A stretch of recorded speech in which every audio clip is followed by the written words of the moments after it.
ubutaka aho buhagaze iyi saha, aho bugeze igiciro ubu, aho kugira bimanuke bizakomeza gupfa, ntabwo bizigera bimanuka n'umunsi n'umwe, ahubwo bizakura. Yes, ibihe byiza, mukomeze mugubwe neza cyane. Ni GC cyangwa Gisenyi Commissioner, muravugana n'uwitwa Gadi. Ndagira ngo tubanze tuganire ku bintu bitatu tugiye kuganiraho biri gutuma ubutaka mu Rwanda bwiyongera agaciro uko bukeye n'uko bwije mu gihugu. Icya mbere ni popularity cyangwa kwiyongera kw'abaturage. Mu Rwanda tumaze kuba benshi ku buryo niba twari turi muri 2018 twari turi miliyoni 10, tumaze kugera muri miliyoni 12 no kurenga. Murumva abo bandi biyongeyeho bagomba gutura mu Rwanda kandi mu butaka bwacu. Icyo ni ikintu cya mbere gishobora gutuma butaka buba buke, igiciro kikazamuka. Icya kabiri tugiye kuvugaho ni ikintu cyitwa ubukerarugendo.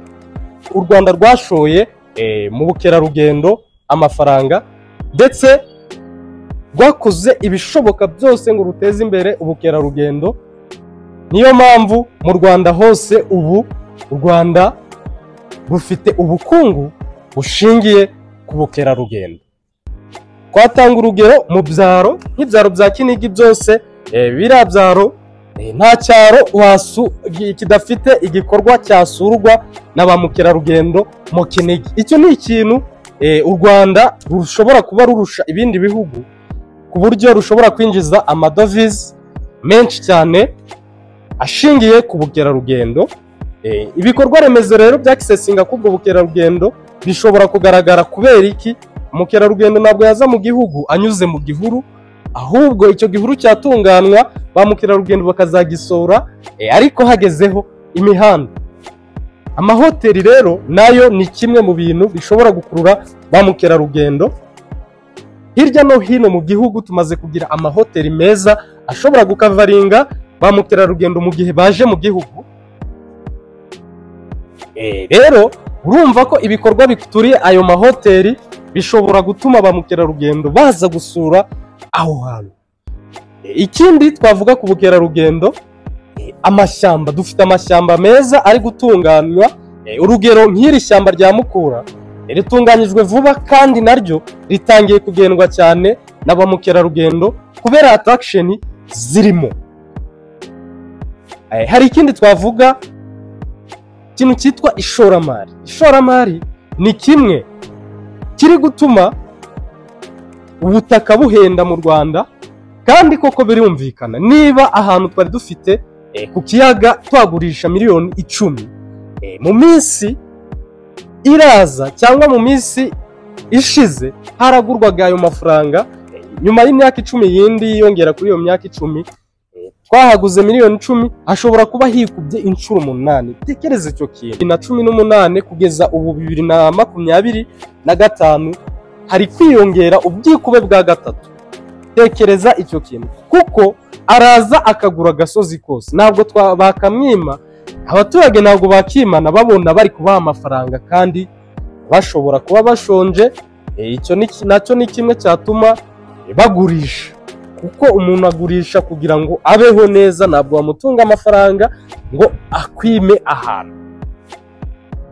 Banyarwanda, banyarwandakazi, bashoramari muri hirya no hino b'abanyarwanda, ndabashishikariza kuza gushora mu gihugu cy'u Rwanda, kuko ntabwo muzicuza. Iki gihugu gifite iterambere riri kwirukanka cyane ku buryo mu myaka 20 cyangwa 10 bitazaba byoroshe gushora hano muri iki gihugu ubona ubutaka buri munsi ya miliyoni 10.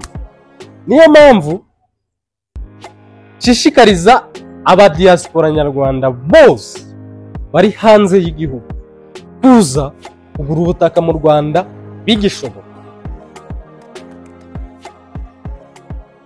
Hari ikintu nari nibagiwe, ubutaka aho buhagaze iyi saha, aho bugeze igiciro ubu, aho kugira bimanuke bizakomeza gupfa, ntabwo bizigera bimanuka n'umunsi n'umwe, ahubwo bizakura.